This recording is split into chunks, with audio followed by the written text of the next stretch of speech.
Muy bienvenidos a todos. Es un gusto que podamos compartir este rato juntos. Mi nombre es Lara. Voy a presentar un poquito este espacio y después le voy a dar la palabra a los chicos de la Furia para que nos adentren en la actividad que nos tienen propuestas para hoy. Bueno, este espacio se llama la Comic Data. Es un espacio virtual, enteramente virtual, que lo que hace es proponer actividades para psicoanalistas y a la vez acompañar actividades que los psicoanalistas proponen y que quieren realizar. ¿Sí? Por ejemplo, la presentación de un libro. La Comic Data es un espacio que tiene como idea la participación y la colaboración mutua. Es un gusto ver gente que hay gente de otros países. Esto está pasando mucho en las actividades que nosotros tenemos. Y les cuento esto, van a ver el link de nuestra página. Nosotros estamos funcionando en una página de Facebook, ¿sí?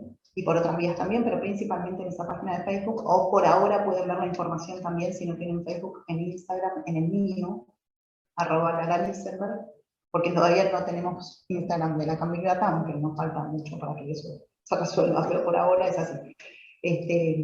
Entonces, la idea, decía, es, nosotros proponemos actividades y acompañamos las que ustedes quieran realizar, se comunican con nosotros a lacamicdata@gmail.com y vemos cómo se puede armar eso que ustedes quieran armar. Ahí está el link para que después puedan ver qué es lo que estamos haciendo. Las actividades son múltiples. Si alguien quiere dar una charla, si alguien quiere dar un curso, presentar un libro, hacer una entrevista, armar una publicación en colaboración con otros analistas de otros lugares sobre una temática, o lo que sea.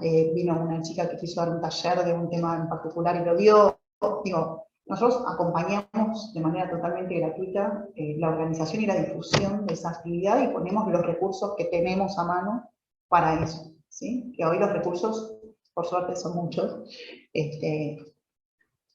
principalmente porque el recurso principal es que muchos analistas están sabiendo de qué se trata este espacio y están queriendo hacer actividades y participar, y porque contamos con la amabilidad de cada uno de ellos para difundir el espacio. Es un espacio para todos, es eso.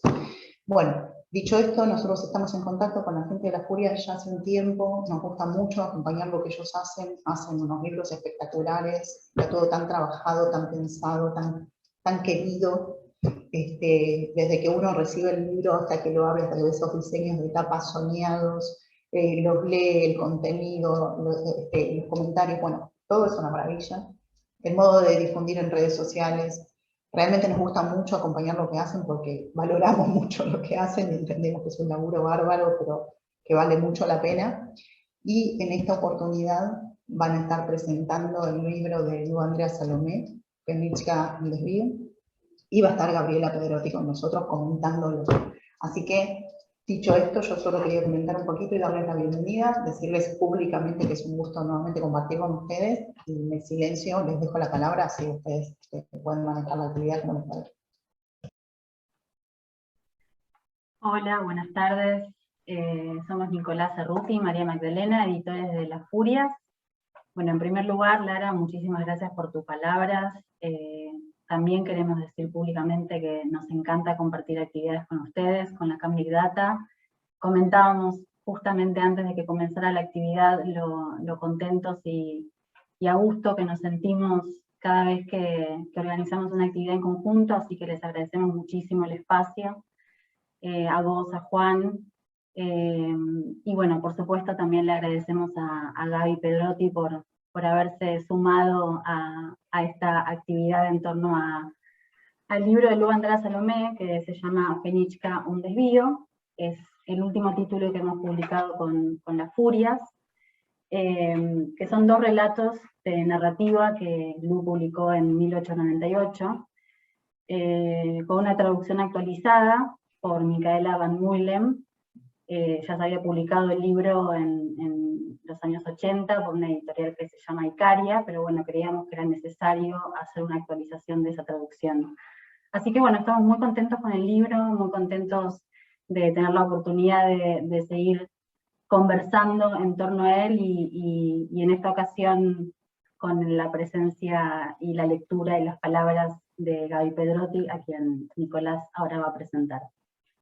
Bueno, voy a leer el currículum de Gaby. La idea es que le demos la palabra a Gaby, que nos pueda contar sobre su lectura, y después dar un espacio para lo que fue resonando con los participantes. Así se arma esa conversación que es la que proponemos. Gaby Pedrotti es licenciada en Psicología de la UBA, fue docente de dicha carrera en la Cátedra de Psicología Instituciones. Psicóloga social egresada de la Escuela de Psicología Social de Pichon-Rivière, fundadora del grupo H8 de Intervenciones Institucionales junto a Fernando Ulloa y otros. Es AME de la Escuela Freudiana de Buenos Aires, institución a la que pertenece hace más de 20 años, donde también dicta seminarios. Participante de las reuniones Lacanoamericano y en Convergencia. Publicó artículos en la revista Sigmund Freud, es coautora del libro bilingüe ítalo-español Lo indecible, sustraído a la nada. Su gusto por la escritura, en particular la poesía, dio nacimiento al libro Conjugada, editado por Viajera Editorial, y escribió el libro de psicoanálisis La escritura de lo íntimo, que salió por La Docta Ignorancia, según mi criterio, un librazo excelente como para decir el psicoanálisis desde otras orillas. Así que bueno, Gaby, escuchamos tu lectura. Bueno, buenas tardes. Primero, bueno, voy a agradecerles a María Magdalena y a Nicolás Cerruti la invitación. Los libros de las Furias son para mí, desde el primero hasta ahora este último, todos excelentes y me causan, son así fuegos, realmente son esos libros que uno desea encontrar para despertar, y así son los libros de las Furias. Quiero agradecer a Lara, y a la CAM Big Data por haber armado este espacio y por haber sido tan cordial, que también es algo que en estos tiempos no sucede tan a menudo, y fue en todos los momentos de la preparación muy compañera. Así que muchas gracias. Y bueno, y gracias a cada uno de ustedes por estar. Yo le decía hoy a Lara que la verdad que sábado a la tarde y tan agobiados con tantas actividades que venimos de Zoom y bueno, en fin, y mañana es el Día de la Madre, y María Malusardi, que la veo ahí abajo, que escribió un libro que empieza así, diciendo, compren el libro de María Malusardi porque es excelente, y es el que anticipa que también es fabuloso, pero, bueno, les quiero contar que cuando Nico me hizo la invitación, y María me hablaron de una conversación. A partir de esa palabra, yo no dejé de conversar con Lu, razón por la cual me fue como muy difícil armar, no es un escrito lo que les voy a contar, es más bien un diálogo que está vigente porque Lu no se fue de mi lado, la tengo acá, vino el tigre conmigo, y seguí dialogando, y es una fuente, es un descubrimiento permanente. Vuelvo a leer el libro, voy a buscar cosas a su biografía, y me pasa que, si bien son dos novelas de las que vamos a conversar hoy, la vida de Lu está absolutamente, yo podría decir, no me gusta decir representada, está presentada en estas novelas. A medida que iba leyendo la vida de Lu aparecía en las novelas, era increíble. Yo decía, ¿cómo Lu está acá? Y eso me parecía, digo, hacía que el libro tuviera una libertad y un cuerpo que espero poder transmitirles.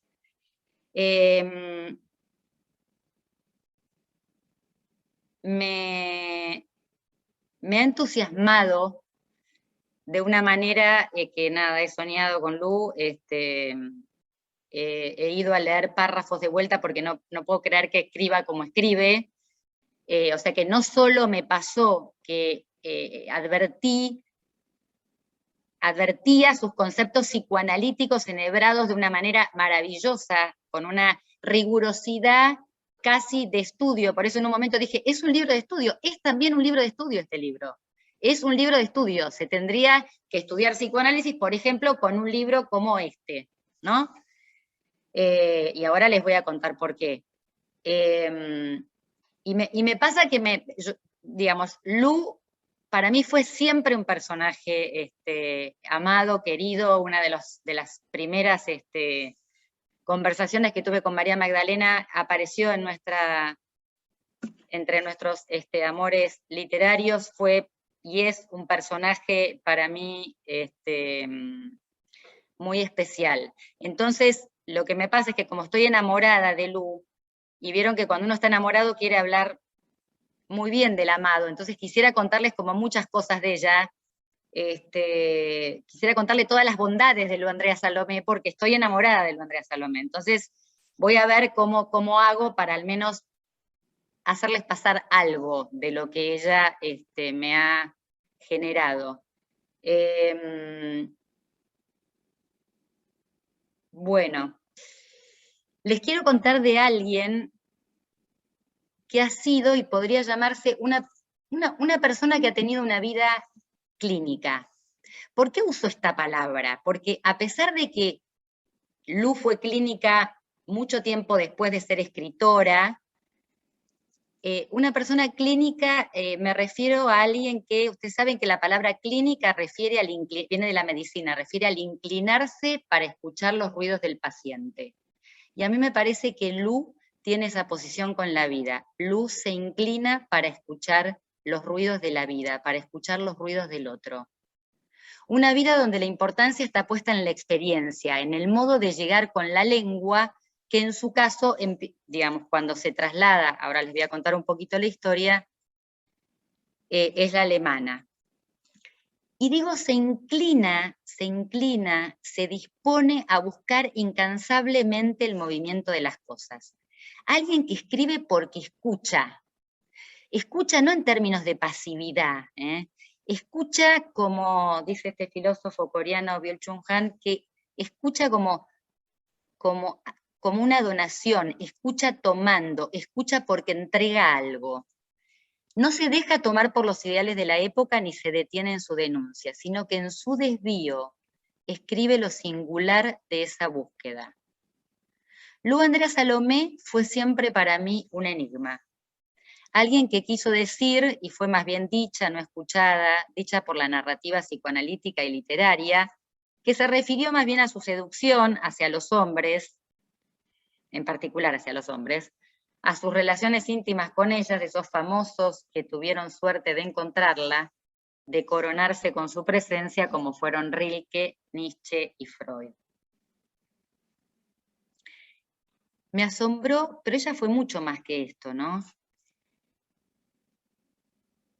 Me asombró que las feministas en algún momento la criticaran por ser demasiado poética.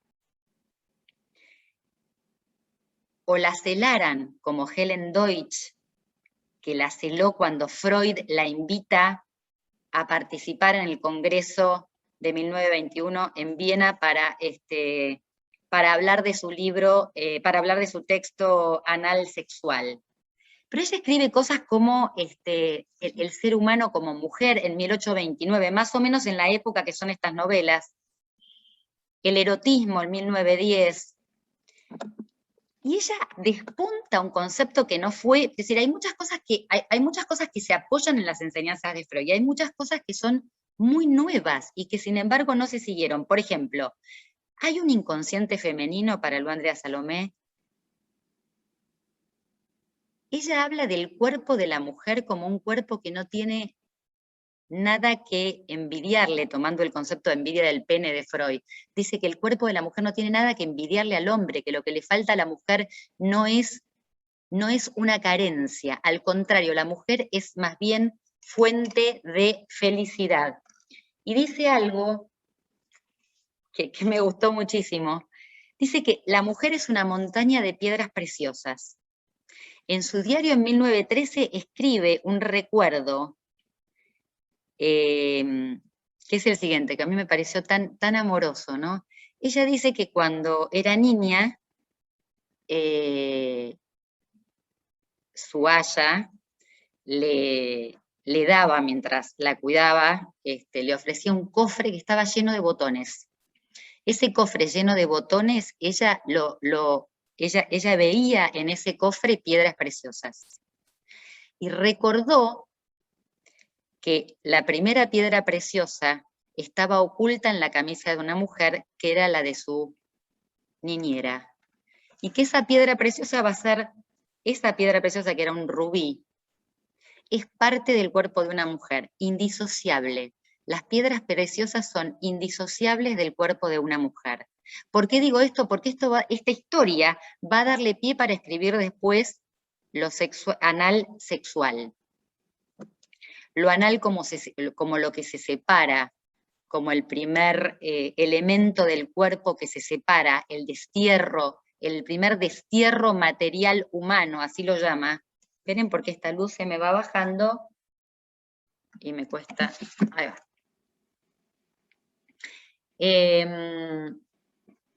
Entonces, bueno, de los botones va a las piedras preciosas y de las piedras preciosas va el cuerpo de la mujer, ¿no? El destino de Lu, nacida en 1861 en San Petersburgo, es indisociable de la historia de la Europa de finales del siglo XIX y comienzos del XX. Una mujer libre, estuvo dotada de una poderosa intuición para reconocer a las personalidades geniales y a los libres pensadores que, como ella, no hacían caso del qué dirán, por mucho que su audacia los volviera más vulnerables. Que quiso vivir al ritmo de la naturaleza con los pies descalzos sobre la hierba, con el cuerpo liberado de opresivos corsets. Por eso dicen, ¿vieron que la foto típica de Lu Andrea Salomé es con una boa? Bueno, dicen, ¿no? Con una boa sobre el... Tengo por acá. Bueno, dicen que ella se ponía esta boa para que no se viera que no usaba corsets, porque le molestaba absolutamente estar atada. Ella se encuentra con el filósofo, se encuentra con Nietzsche en 1882 en el grupo nietzscheano de Italia. Ahora les voy a contar lo que va a tomar de ahí. El concepto de periodicidad. Y después con Freud en 1912. Pero en el medio ella escribe, se indaga sobre el feminismo a través de los personajes de Ibsen. Y lo que va diciendo en ese texto de los personajes de Ibsen es como un adelanto de los conflictivos de las mujeres burguesas con conflictos internos que fueron las primeras pacientes freudianas. Freud la llama de dos maneras que me resultaron encantadoras las dos. Una dice la entendedora del psicoanálisis. La entendedora del psicoanálisis. Y la otra, la poeta del psicoanálisis. Ella era un poco, ¿cómo decirles? Parece que era una mina que tenía así una especie de optimismo extremo que Freud en algún momento va a cuestionarle, ¿no? Pero era así, una mina con un optimismo, con una fe en la vida muy intensa y muy preocupada por cómo se pierde la armonía universal, cómo se pierde esa relación con la armonía, con el encuentro que se tiene a partir del nacimiento, con lo que se pierde de esa relación con el universo. Le preocupa esto de cómo se corrompe el origen. Freud le dice, algo que le contaba a María, Freud le dice que su pensamiento, que ella tiene tanta potencia porque su pensamiento es marginal, porque ella viene de las letras antes que de la clínica. Entonces ella dice que su clínica, Freud le va a decir que su clínica es tan potente porque ella va de la escritura a la clínica y no al revés, no como hacen los clínicos que clinican y después van a escribir la clínica. Me pareció muy interesante este dato, ¿no? Este valor que le otorga la relación a la letra primero para poder acercarse a la clínica.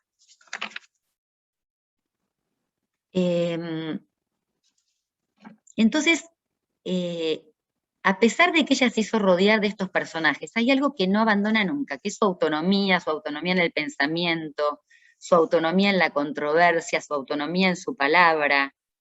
Y más allá de leerla en sus memorias, hacerlo a través de sus textos psicoanalíticos, sobre todo en 1910, momento en que se consagró la práctica psicoanalítica en su casa de las colinas de Gotinga, es realmente súper interesante.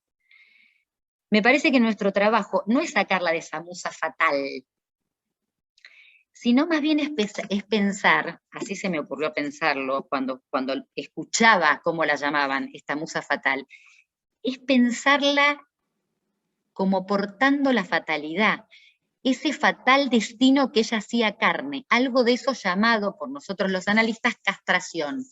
¿No será eso, esa castración que portaba, esa incompletud que portaba, lo que le hacía ser efectivamente una mujer fatal? Ella llamaba a la mirada con eso, a la entrada del otro, al hospedaje del otro. Algo de eso portaba, y creo que por eso también se hizo mito. Eso que Lacan llama agalma, ¿no? Los psicoanalistas lo deben haber escuchado, agalma, ¿no? Eso tan valorado, ese objeto A, también no me gusta decirlo así, pero ese objeto que tiene más que ver con la opacidad, pero que es el que llama, el que encuentra, el que despierta, el que toca. Desde ahí, desde este agalma, es desde ahí que ella va a hablar de la sexualidad, se va a apoyar en la sexualidad infantil de Freud, teoría a la que adhiere de entrada, va a sostener la cuestión de las fases en la sexualidad, pero va a decir algo que me resultó también encantador, esto que acuña, esta idea que acuña, que es la siguiente. Ella habla de embriaguez genital, de que cuando se encuentran dos amantes, lo que se produce es una embriaguez genital. Y habla de la desilusión de los amantes. Escuchen lo que dice. Dice que cuando dos amantes se encuentran, después de hacer el amor, lo que sucede es que uno se da cuenta que ese encuentro es un instante, que después cada uno tiene una vida independiente, que en realidad son independientes, y que ese encuentro es una ficción que arma la sexualidad para soportar un poco la independencia, porque cuando se ama uno quiere poseer. Entonces dice, en Análisis Sexual, dice esto en ese texto tan importante, Análisis Sexual, habla del cadáver amado, que cuando el amado se retira del cuerpo después de haber amado, ella dice, lo que se produce es el cadáver amado. Una mujer que no solo, digo, como ven, ella va haciendo teoría y va acuñando conceptos y va poniéndole nombres poéticos a algunas cosas que yo no sabía cómo seleccionar, porque es tan impresionante su producción. Es una mujer que en este libro, en Fenichka y el desvío, se demora en lo que vive, se demora en lo que vive. Esta es una de las primeras cosas que me impactó del libro. En estos tiempos que vivimos tan atosigados de palabras que corremos, de pensamientos que tenemos que llevar adelante, de horas de trabajo, de producción, de rendimiento, ella se demora, se detiene en lo que vive. Se detiene y se hace cuerpo ahí, y uno lo siente en su escritura, se hace cuerpo. Ella va nombrando lo que va viviendo y uno va sintiendo que el cuerpo de la escena se arma, que el cuerpo del amor se arma, que el diálogo se arma. No solo se arma, se produce como cuerpo, se siente. Entonces está más ligado para mí al concepto que Aristóteles y Platón tomaban, ¿no? Como patos. Ella es una mujer pasional, pero no en el sentido de generar una actividad en los otros, sino que ella está afectada, se hace pasible de algo que le sucede y desde ahí hace suceder, desde ahí convoca el suceder. En estas dos novelas esto es genial. El ser humano, dice, no responde, sino que escucha. El ser humano no responde, sino que escucha. Lu podría ser una mujer, si se quiere, atemporal, en el sentido que ella se plantea un ir haciendo en el encuentro con el otro. Ir haciéndose mujer, haciéndose lectora, haciéndose analista, en ese encontrarse, esa maravillosa forma de vivir en el gerundio. Ella va adelantándose a los conceptos, como les contaba antes, del psicoanálisis, y en otros, Freud le confiesa que gracias a su aporte, él pudo entender mejor o pudo aclarar mejor lo que quería transmitir, como por ejemplo el concepto de narcisismo. Pero es una mujer que, habiéndose acercado a Nietzsche y a su obra, se hace una pregunta. Se hace una pregunta, toma de Nietzsche lo siguiente. La cuestión de la periodicidad, ¿no? La cuestión del ritmo y del tiempo. Y lo lleva y anticipa el concepto de pulsión. Anticipa el concepto de pulsión. Ella dice, ¿la periodicidad se puede llevar al plano psíquico? ¿Cómo sería en el plano psíquico la periodicidad? O sea, que anticipa el concepto de repetición y también el concepto de pulsión. Se pregunta por la periodicidad, por el eterno retorno, si es... ¿Cómo? Mi mamá se metió en el chat y está con el micrófono abierto. Mami, baja, apagalo, mutealo. Ya está ahí. Ok. Entonces se pregunta por la periodicidad, el eterno retorno, si esa periodicidad que ella toma de la naturaleza, ¿cómo sería eso que le importa tanto del universo, de la naturaleza, cómo sería esto en lo psíquico? ¿Qué concepto podría representar a esto psíquicamente? Yo cuando empecé a leer el primer Fenichka y luego lo confirmé con el desvío, ella tiene algo especial en el entendimiento del agravio del otro. Ella, creo que Rilke también, en su relación con Rilke, también admite esto, ¿no? Que esta mujer, esta compañera, su hermana, esta mujer entendía algo especial, entendía algo de la gravedad del otro, entendía el dolor del otro, entendía lo grave, entendía el peso de lo que lo hace humano.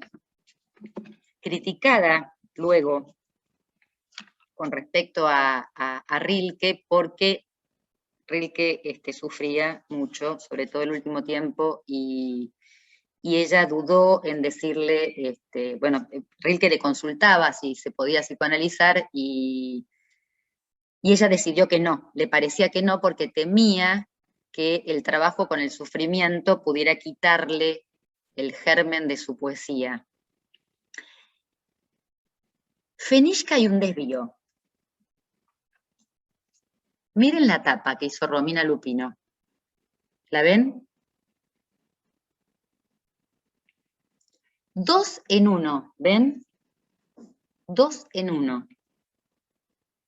Entonces, yo cuando vi esta tapa dije, es un libro psicoanalítico. Es un libro psicoanalítico. Pensé, ¿no? Somos al menos 2. Somos al menos 2, divididos. De entrada, la división en la tapa. De entrada, es un libro que dice, estamos castrados, así de entrada, somos al menos 2. Entre el nombre propio, Fenichka, y el desvío se zanja una vida. ¿Y no es esto el camino que hacemos los analistas? Tratar de que el nombre propio devenga un nombre común a lo largo de un eterno desvío.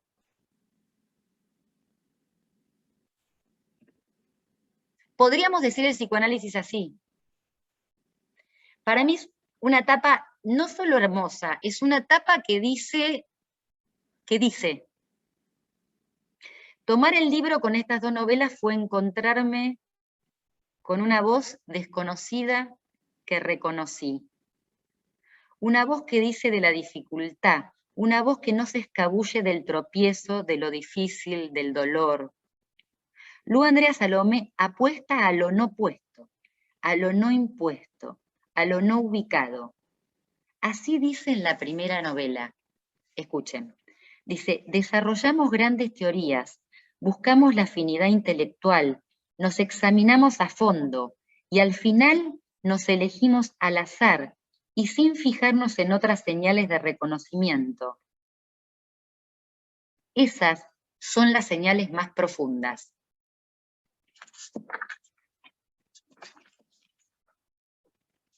La escritora le hace lugar a lo que incomoda, cuando encontrándose con la Grisette. La Grisette es un personaje que aparece en la primera novela, que en la historia parece que era, la Grisette eran viejas costureras, viejas digo por antiguas, se usaba este término lo usaban para la costurería, después devino, el término devino su uso a la prostitución. Entonces, ella se encuentra en una escena con el protagonista. Las dos novelas están en relación, mantienen como un diálogo con un protagonista varón. Y ella en la primera novela, cuando se encuentra con la Grisette, miren cómo lo escribe. Me encanta porque aparte, digo, esta belleza que tenía como escritora la hace, por ejemplo, decir, antes de leerle lo de la Grisette, la hace decir que la Fenishka, que también la llama Fenia, por ejemplo, tenía unos ojos marrones y tenía una nariz corta. Tenía una nariz corta, esa que hace posible alojar el beso. Miren el detalle, ¿no? Me pareció hermoso, ¿no? Una nariz corta que permite alojar el beso. Entonces, se encuentran en un bar, está Max, lo voy a llamar Max, al protagonista, se encuentra con Fenia, y resulta que se produce una discusión, digamos, entre dos parejas, donde es muy vapuleada una de ellas, muy maltratada, y entonces dice así: estando de pie, su mirada se encontró con la de la Grisette, que en su desconcierto y abandono había comenzado a llorar. Grandes lágrimas le corrían por las mejillas maquilladas y acaloradas, y le temblaban los labios.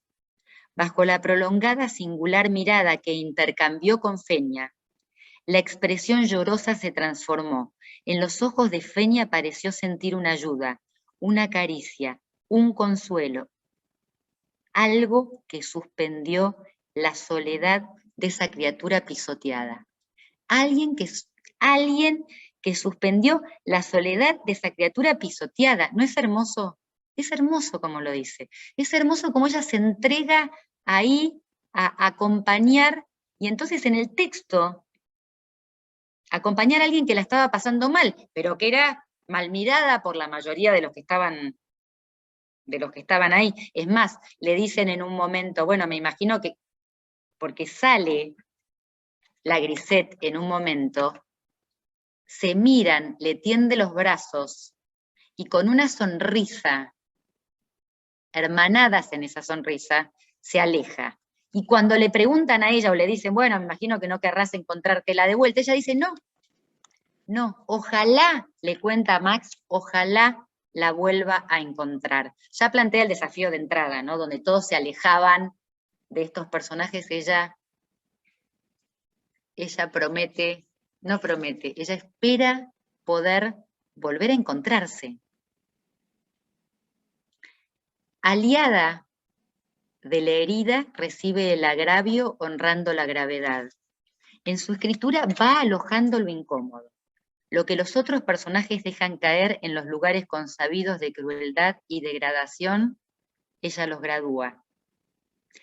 Ella los orquesta, al desconcierto no lo encierra en lo aceptado, acepta lo desentonado, lo desmontado, armando el cuerpo del texto como si fuera un montaje pulsional. Acepta, si se quiere en términos lacanianos, el aforismo no hay relación sexual. Está todo el tiempo mostrando cómo entre lo que se busca y lo que se encuentra hay una diferencia.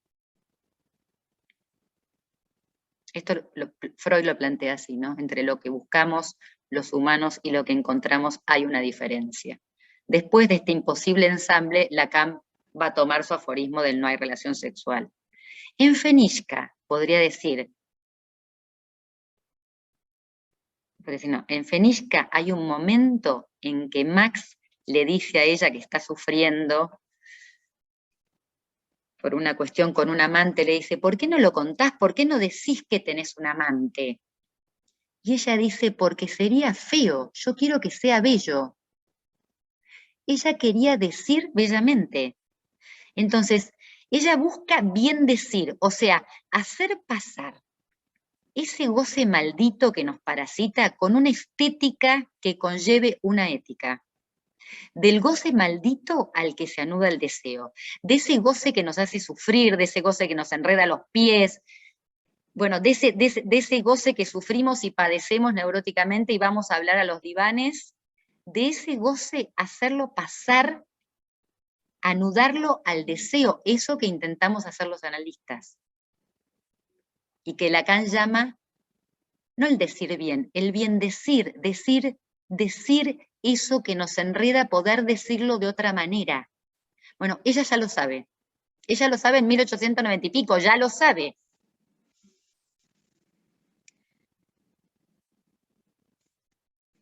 Ella está atenta a cómo se hace pasar lo que nos pasa y lo que no pasa. Ella quiere hacer pasar. Ella es puente de la sinrazón, la aloja. La seducción como atracción la utiliza como un atractor que convoca, que envuelve haciendo parir su sabiduría. Sabe que lo humano es una aspiración. Ella quiere escuchar el ruido, lo que no se casa, lo que no tiene casa, lo que anda por ahí sin paraje, lo que se perdió. Ella es dicha siempre como una mujer que tentaba a los hombres con su seducción, pero parece haberse enfatizado el carácter de la tentación, palabra venida de tentácula, ¿no? del tentáculo del pulpo, que no le hace honor a su ser, porque ella se ubica causando el deseo. Eso que hace que el otro despliegue su otredad, o sea, no solo quedar fascinado para apagarse luego, sino para desarrollarse mejor. Hay una diferencia entre tentación y deseo. Ella sostiene el deseo del otro, sobre todo del herido. Por eso digo que ella era clínica desde antes de ser analista. Ella era clínica porque presta su presencia para que el otro haga otra cosa con su herida. Ella, se me ocurrió pensarlo como que esa compañía que ella anima le pone el alma a lo desalmado, y así tanto Nietzsche, Rilke y Freud se coronaron reyes de un imperio simbólico por ese lugar real que ocupó Lu Andrea Salomé. Así lo demuestran estas novelas. Su escritura mantiene una conciencia de lo oportuno, de la contingencia como pocos humanos se animan, y declara en su decir su femineidad, y reconoce para las damas, lo dice así, dice, reconozco que para las damas de nuestra sociedad lo excluido es el vivir, el goce plenamente sin miramientos. En 1898 habla de esto, ¿no? Así lo dice. Ella era poco identificable, por eso Max, el personaje de Fenishka, se pregunta si esa era la causa de su aspecto tan fraternal, su aire tan asexuado por el cual se comportaba como si solo hubiera hermanos. Ella se hermana con el descubrimiento. Ella hermana el lazo con el otro, porque la alteridad no la ataca, tampoco se defiende. Se sabe otra a sí misma, y creo, eso es la fuente de su belleza. Ella es poco una. Ella es poco una. Ella es un desvío constante. Por eso, cuando leí la nota de que habían estado Nicolás y María y la traductora Micaela Bon, no me sale el apellido pronunciarlo bien, digo Micaela, la traductora, es excelente la traducción que ha hecho, pero Micaela eligen la palabra desvío, ¿no? Porque por otro lado es eso, ¿no? Es el desvío constante. Con ella vuelve la vocación de estar en el mundo y en el mundo intelectual como mujer, porque ella no pierde su voz ni su poesía. Lu Andrea Salomé nos lleva atenta en las dos novelas, y vamos siendo los personajes.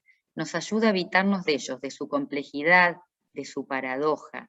Por ejemplo, en El desvío hay un arrebato de Beno, el personaje masculino de la segunda novela, del desvío, que se lo tengo que leer porque es...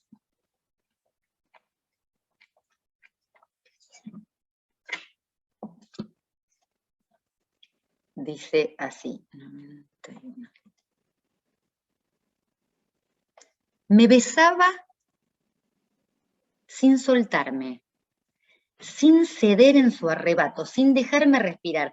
Me besó con una violencia y una euforia casi brutal mientras me acariciaba. Me besó como alguien que bebe desesperado, desplomado en el suelo, casi consumido, sin saber si logrará saciar nunca su sed. Me besó con el anhelo, la vehemencia y la gratitud de quien con un placer impronunciable logra liberarse con los besos de la muerte. ¿Ven que? Y ella dice, yo no me moví y tampoco me defendí. O sea, ella pesca que ese arrebato de él no está en relación al amor, que hay algo que ella se quiere sacar de encima. Eso que se quiere sacar de encima es la muerte. Y ella dice, mientras yo cedía en sus absurdos besos, en mí despertó algo extraño. Escuchen cómo se lee. En mí despertó algo extraño, tierno y casi maternal. La entrega de una madre que le ofrece sonriendo su pecho repleto de alimento al niño que llora. Ella se da cuenta ahí que en lo amoroso, en lo más amoroso, en lo pasional, que el amor está ligada a esa infancia, está ligada a ese tiempo en el que uno busca hacerse uno con el otro, y el amor nos desencuentra. La pulsión de muerte trama lo suyo, y de golpe hace que ese sentir que estamos ahí, que estamos entregados al amor, despierta otra cosa, un infierno. Bueno, ella lo cuenta esto, lo va tramando en su novela, cómo la pulsión de muerte se va colando en el amor.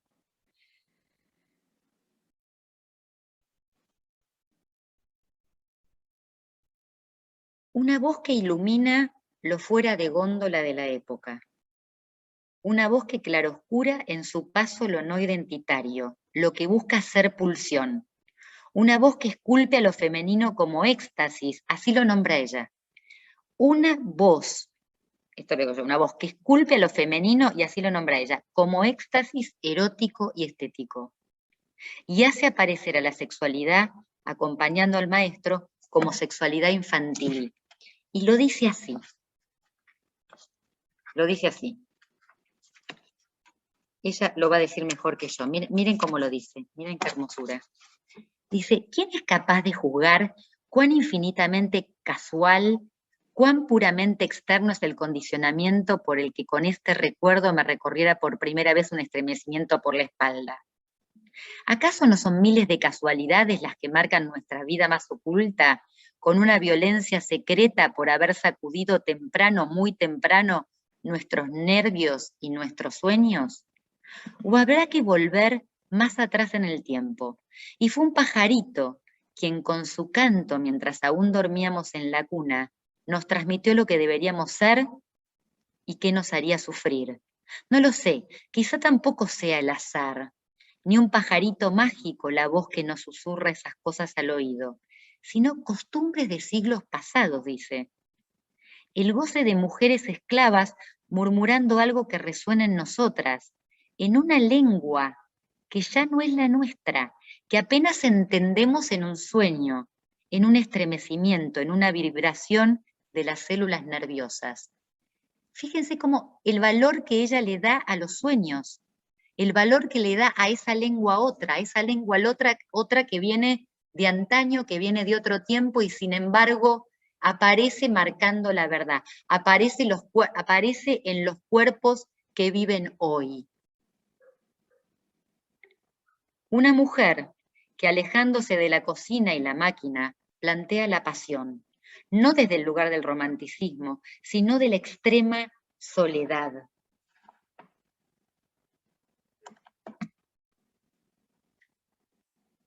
Dice, para compartir los sentimientos de otro, dice esto en el desvío, ¿no? Para compartir los sentimientos de otro seguramente es necesario el amor. Pero hay cierto grado de pasión en que este amor se convierte en un egoísmo tan inconsciente que ya ninguna fibra sensible se extiende hacia el mundo exterior, aunque sea el mundo sentimental del ser amado, y es imposible percibir cualquier molesta disonancia, porque no se la registra ni se la percibe.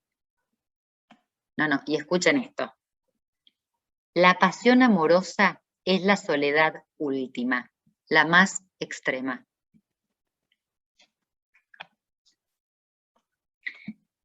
Nos hace pasar a través de Adín, el personaje femenino de la segunda novela de Un desvío, la sabia observación de una mujer, Gabriel, que sabía sostener las apariencias para llegar a donde deseaba, tener un objetivo propio. Rechaza el anhelo de amor conjugado a la renuncia y al sufrimiento. Desmiente lo que se equipara como abnegación igual amor. Es de una justicia que encandila cuando advierte que lo que creía amor era rechazo. Con Beno le pasa esto. Ella quería ser artista, quería irse de ese lugar, dejar ese amor.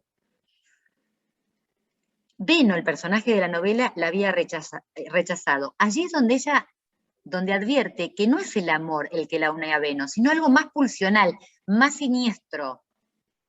Podríamos decir que advierte el engarce fantasmático que une a dos que se enlazan. Los lazos tienen, decía Freud, capas como cebollas. Y ella advierte que en ese lazo que le costó dejar, al que le costó mucho dejar, con el cual pensaba casarse, ella advierte que algo allí tenía que ver con otra cosa, que no era amor. Por otro lado, le quita esencialismo a las personas y se pregunta, en esta misma novela, se hace una pregunta muy, muy hermosa. Dice, ¿qué es en esencia una persona más que la idea que nos hacemos de ella? A uno de sus personajes le hace decir, mamá, para Navidad quiero una hermosa locura. O sea que no solo descubre el sueño, lo pulsional, lo siniestro, sino que advierte que en la locura hay algo preciado. Creo leer que cuando ella dice, mi vida como mujer había perdido toda seriedad, hace aparecer efectivamente a la mujer por fuera de la serie, ya no capitulada ni editada por el patriarcado de la época, sino que le hace gala a lo inédito del vivir. Era singular, no hacía serie ni conjunto. Este es un texto maravilloso que ubica perfectamente la dificultad de estar en relación, hablo de la segunda novela, de estar en relación al ideal y a la causa. Una tensión que en el análisis los analistas vamos zanjando. El amo en ti algo más que a ti también aparece en esta novela. Descubro en ti poder transitar lo que no sabía de mí. Por ejemplo, Beno, al besarla intempestivamente en ese arrebato, ¿no? Que descubre esa muerte que le desborda, que no entra en ella. Ese espanto de ser otra, eso que la lleva a la poeta del psicoanálisis, como la llamaba Freud, a reivindicar el concepto de alteridad. Ella llega a decir que el cuerpo es el misterio más grande, amigo y enemigo a la vez, mientras que el placer sexual se parecería al sentimiento de ver una parte de sí convertirse en ajena. Miren lo que piensa, ¿no? Voy terminando. Ella testimonia el dolor de esa ajenidad en sus dos novelas con la fuerza de quien hace del vacío de existir la savia de su vida. el lugar que ella presenta del otro es el de alojar el desconcierto, pero ella equivoca, ella desvía, ella despierta, y así en estas dos novelas nos hace entrar en un sueño, vocaciona el vivir como deseo, a través de cada uno de sus personajes. Unas palabras de ella. Como artista, dice, me puedo dejar cautivar y extasiar y acercarme al mismo tiempo a una persona querida por mí. Pero todo lo que me toca, en lo más íntimo como mujer, más allá de la amistad y la fantasía, todo ello está unido oscuramente a este último estremecimiento, que quizás cierre conmigo, de forma extraña y contradictoria, una larga cadena de generaciones enteras de mujeres sumisas y felices en su sumisión. Esto dice en el desvío. Entonces, en este punto, yo creo que Lu habla todo el tiempo, intenta todo el tiempo establecer una conversación. Podríamos decirlo psicoanalíticamente que desde su división, desde aquello que le acontece, sin que ella sea como pasiva de eso, como atravesada por esa división de sujeto, escribiendo desde ahí, nos hace saber lo que pasa por el cuerpo de una mujer, lo que pasa por el cuerpo de un hombre, lo que pasa en el amor, en el desamor, lo que pasa cuando no entendemos, lo que pasa porque justamente no entendemos. Pero no al modo de la negligencia, sino al modo de dejarse atravesar por eso que pasa, y sin que importe tanto el nombre de lo que pasa, sino que allí suceda algo y se encamine un vivir. Dos novelas que deconstruyen lo patriarcal, lo superyoico, lo mandado. Dos novelas que escuchan el padecer, el eterno desencuentro del amor, el abismo desesperado en el que juegan a amacarse el amor, el deseo y el goce. Dos novelas que se hermanan en la furia por no transar en la apariencia de vida, por soportar el arrebato al que el cuerpo se entrega cuando la pulsión se desata. Dos novelas, dos caras, que hacen de la ternura en el trato con el otro la responsabilidad de cuidarlas mucho en su lectura. Y a eso los invito, a que se encuentren en su lectura con esa ternura. Muchas gracias.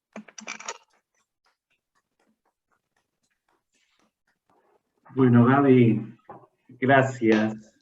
Muchísimas gracias. Compartimos los aplausos. Sí. Antes de darle lugar a quienes quieran dar su opinión o quieran ir diciendo algo,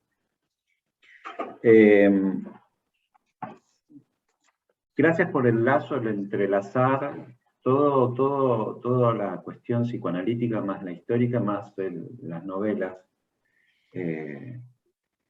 Quiero rescatar algo que me parece que me pasó con esta presentación. Comentábamos con María los párrafos que ibas rescatando, ¿no? Y ese párrafo siempre me gustó, ese otro párrafo sí me gusta, y uno como que dice, ¿pero por qué? Más allá de que diste como en la tecla de muchas cosas que a nosotros nos resuenan, ¿por qué eso resuena? ¿Por qué ese párrafo y este otro párrafo? Y bueno, es algo que vos dijiste desde el principio. Hay algo en la escritura de Lu que cuando uno lo rescata, creo que es la experiencia de estos libros, pero también es la experiencia de cada párrafo. Cuando uno lo rescata, se va diciendo y se va presentando, tal vez con esto que vos decís que es una cuestión clínica. Hay algo de ir a rescatar la cuestión del párrafo que dice tal cosa, donde el gesto que vos le acusás a Lu, lo encontramos de vuelta. Es un escuchar de vuelta los ruidos del otro, pero no para hacer sentido, para transformar esos ruidos en un sentido y entonces, sino porque hay algo ahí que más allá de las palabras que se van diciendo, siguen sonando cual los ruidos del otro. Y me gustó mucho esa apreciación que trajiste de cómo Freud le había pescado, que hay algo de la escritura en Lu que va hacia la clínica y que eso es favorable a la hora, por ejemplo, del lazo con Rilke y decir, bueno, no voy a meterme en el vínculo psicoanalítico porque tal vez ese ruido, ese sufrimiento, eso hay que conservarlo. Favorable a la hora de la escritura de Lu por su estremecimiento y volcarlo hacia la escritura, pero como una interrogación, no proponer cerrarlo. Y me parece que la presentación tuya lo que logró es eso, ¿no? Como traernos una y otra vez ese gesto, es una verdadera conversación en ese sentido, ese gesto de Lu de inclinarse ante el otro para escuchar el ruido y no transformarlo en sentido, sino dejarlo sonar. Me parece que este es lo que yo valoro de tu presentación, que me pareció muy interesante en ese efecto. Bueno, y ahora sí, quien quiera hacer un comentario, quien quiera conversar con Gaby, lo puede hacer. Si quiere dejar alguna pregunta en el chat, la leemos. Si no, puede abrir el micrófono. Tengo muchas ganas de conversar con ustedes, o sea, que lo que les haya resonado, esto que me trae Nico, que la verdad que lo escribí, no sé si llegó, pero también como, no es un escrito, yo no podía armar un escrito, era como una conversación que iba entrando, saliendo de los libros de ella, de los conceptos, esta cosa como de hacer sonar, ¿no? De hacer sonar, resonar entre la escritura, los conceptos psicoanalíticos, y esta cosa para mí tan respetuosa de ella, tan respetuosa, como decía Nico recién, de no ponerle sentido rápidamente al otro, ella acompañaba, cuando surge lo del arrebato, por ejemplo, de Beno, ¿no? Y ella se entrega a ser besada y a dejar que él transite eso que tenía que transitar, con una ternura sorprendente, sorprendente. ¿Beita? Gabuchi, no quería hablar, pero me convocás a hablar. Realmente me parece que si algo nos permitiste fue que pasara esto que transmitiste de Lu. Te inclinaste al libro con una ternura y con una pasión que realmente lo lograste transmitir. Me parece que sobran las palabras, que realmente hubo algo que pasó y que nos llegó a todos, y que no es una mera conversación, sino siempre admiré tu clínica, y si algo hiciste ahora fue inclinarte ante este texto. Así que bueno, te lo agradezco mucho, Gabu. Gracias. Gracias. Es que así es la sensación cuando uno va leyendo este libro, la ternura con la que va manejar, la ternura, el respeto, la dignidad con la que, si hay un nombre para el sujeto que es dignidad, ella hace esto. Ella hace esto en las dos novelas. Es tan digna. Tan digna. Yo estoy tan contenta que María y Nicolás hayan sacado este libro. Hubo momentos, hubo párrafos que me emocionaron, me llegaban. Estuviste a la altura de esa dignidad, Gaby. Bueno, gracias. Bueno, Gaby, mientras esperamos a ver si alguien más quiere sumarse con algún comentario o pregunta, te quería decir, hablando de emocionarse, que bueno, ya sabes, pero lo comparto con todos los presentes, a mí me encanta escucharte y también me emociona, me conmueve escucharte. Me pasó con varios pasajes de lo que fuiste leyendo, sobre todo con el final, así que te agradezco eso porque no es usual que uno sea tocado de esa forma por las palabras de otro. Y te quería decir también que me encantó, entre otras cosas, la lectura que hiciste de la tapa, porque claramente cuando la estábamos pensando con Romina, la diseñadora, teníamos en cuenta que sí había 2 mujeres protagonistas, una en cada relato, y que sí había dos modelos de mujer en esa época que estaban como en contradicción, pero vos creo que le diste una vuelta más que me pareció súper interesante. Así que eso quería comentar, que fue como una revelación cuando te escuché decirlo, porque dije, claro, tal cual, es cierto. Hay algo ahí de la división, ¿no? Que está presente también desde la etapa. Eso. Bueno, ¿alguien más? Gracias. Gabriela, buenas tardes. Saludos para todos desde Lima. Hola, Miguel. ¿Qué tal? Ha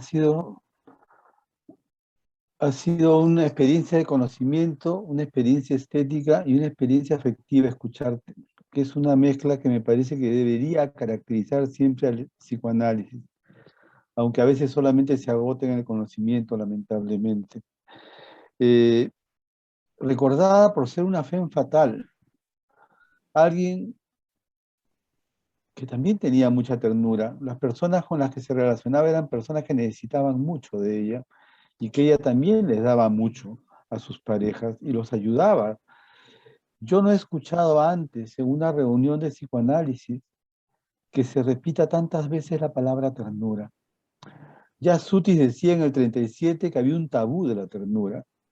La ternura es un afecto no nombrado en psicoanálisis. Además, aparte que todos sabemos que es en un ámbito de ternura en el cual se desarrolla la subjetividad de todos nosotros, y todos somos quienes somos y no somos quienes quisiéramos ser, por todo lo que pasó en ese ámbito primario de ternura que se dio entre nosotros y nuestro entorno afectivo. Ya no podemos decir madres, ahora tenemos que hablar de entorno afectivo. Quiero agradecerte a ti también que levantes este afecto, porque es un afecto que no se nombra incluso en los tratamientos. A mí me ha pasado que cuando yo le he planteado a alguien, siento que es muy tierna tu actitud, ha abierto muchas cosas, pero lamentablemente el psicoanálisis, algunos psicoanálisis o algunos de los psicoanálisis, al plantear los afectos como intermediarios de la pulsión coactadas en su fin, inhiben la intensidad y la cualidad del afecto mismo. Bueno, te agradezco por rescatar este concepto que yo estoy investigando mucho y que me parece que tenemos que darle un lugar mucho más protagónico en nuestro trabajo. Saludos desde Lima. Gracias, Miguel. Muchas gracias. Se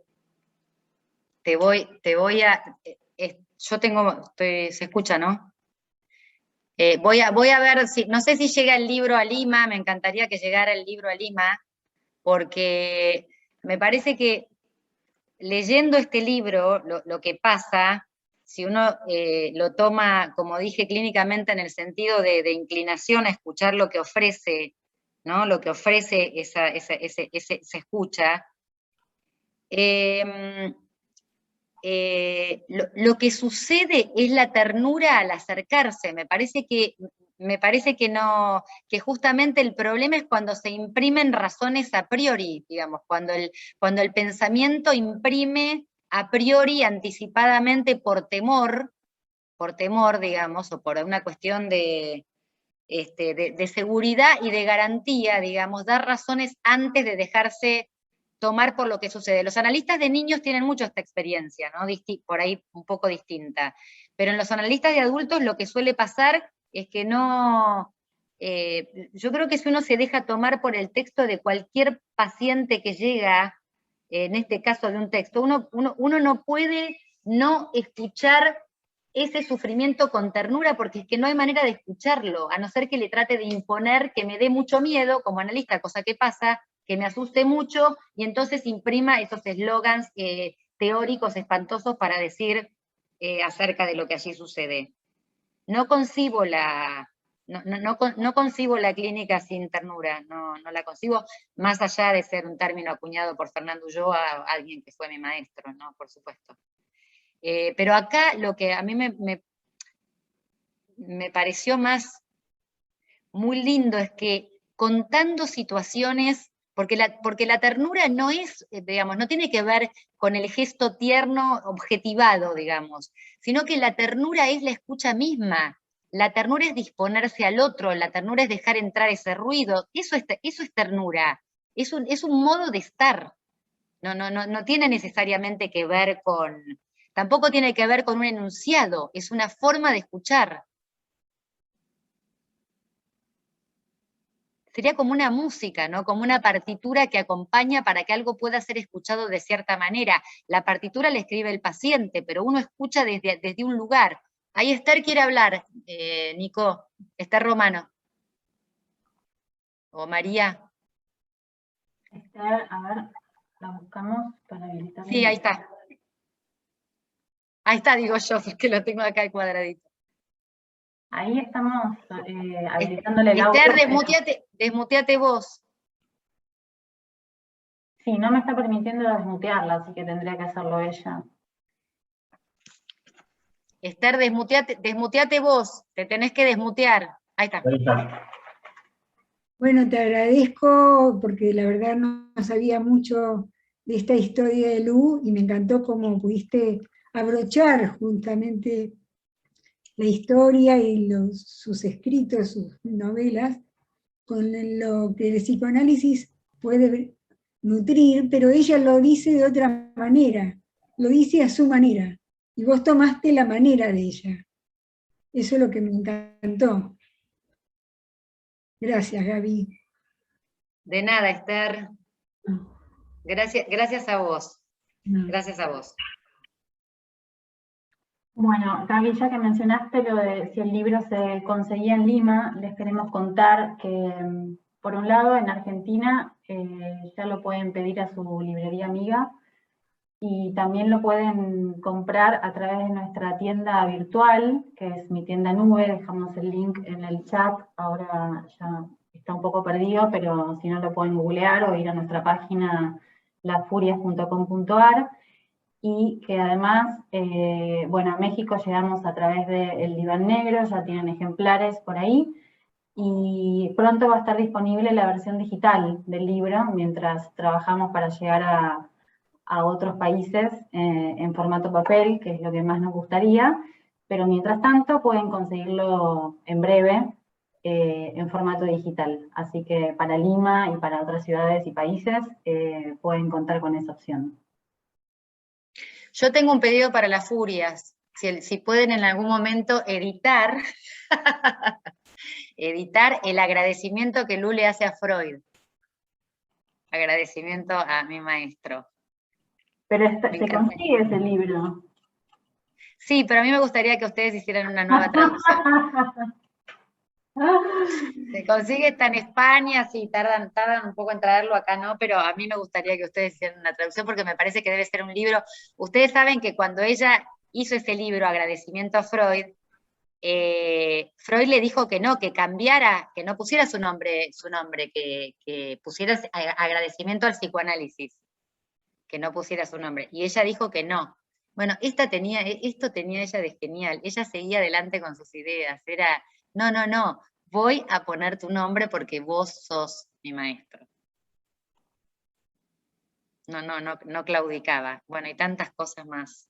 Bueno, lo tendremos en cuenta, entonces. ¿Cómo se llama este libro de agradecimiento de Lu a Freud para buscarlo? Eso. Agradecimiento a Freud. Exacto, agradecimiento a Freud. Pero traten, a ver, se me ocurre decirles esto más, ¿no? Digo, van a leer las novelas y van a entender lo que estoy diciendo que Esther rescata, que en vez de, me parece a mí, que estamos tan agobiados de escuchar, bueno, tal vez lo dije en mi libro y me voy a repetir ahora, tan agobiados de escuchar las mismas cosas, los mismos nombres que usó Lacan para decir las cosas, que creo que si cada uno se animara a usar su propia novela, esa que nos hace velar el dolor, y que cada uno puede armar su novela para contar lo que sucede en la clínica, sería muchísimo más rico. Ella lo que hace, que Esther rescata y que yo intento hacer pasar, es que escribiendo ficción, se dice del sufrimiento. No es necesario, decir, no es que eso está alejado, que no es psicoanálisis. Este es un error. Esto es psicoanálisis y pasa mucho más el psicoanálisis así Yo les puedo, nombré algunos, encontré un montón de conceptos articulados, un montón, no podía, me fue muy difícil, porque entre que estoy enamorada de ella y que había muchas cosas que me parecían maravillosas, y que el tiempo era corto, y que yo decía cómo, y que no los quería como agobiar hoy sábado a la tarde, y que no se aburrieran, era como muy difícil, pero ustedes no saben la cantidad de conceptos que van apareciendo así. Entonces, si nos animáramos a jugar un poco más, a jugar con esos conceptos, ya los tenemos incorporados. ¿Tenemos la lógica del psicoanálisis incorporado? Pues no repitamos más la misma palabra. Hagamos lo que hizo Lu, armemos una ficción, contemos las cosas de otra manera, que nos lleguen con los nombres propios, estemos más cerca de la poesía. Bueno, me copo. Manifiesto. Manifiesto, claro. Bueno, vamos cerrando, si les parece. Te agradecemos de nuevo, Gaby. Fue un placer escucharte, escuchar esta conversación que entablaste con Lu y con el libro de Lu. Esperamos que los que están escuchando también quieran acercarse y entablar su propia conversación con el libro. Y bueno, nuevamente gracias a Lacan Big Data por el espacio, por la actividad conjunta. Es un placer para nosotros hacer estos encuentros con ustedes. Bueno, eso. Gracias, David. Yo ahora tengo muchas ganas de servirme un vasito de vino y me encantaría brindar con ustedes. No sé si tienen algo para brindar, pero brindemos. Gracias por estar. Gracias, Nico y María. Sigan haciendo libros así. Gracias. Gracias a vos, Gaby.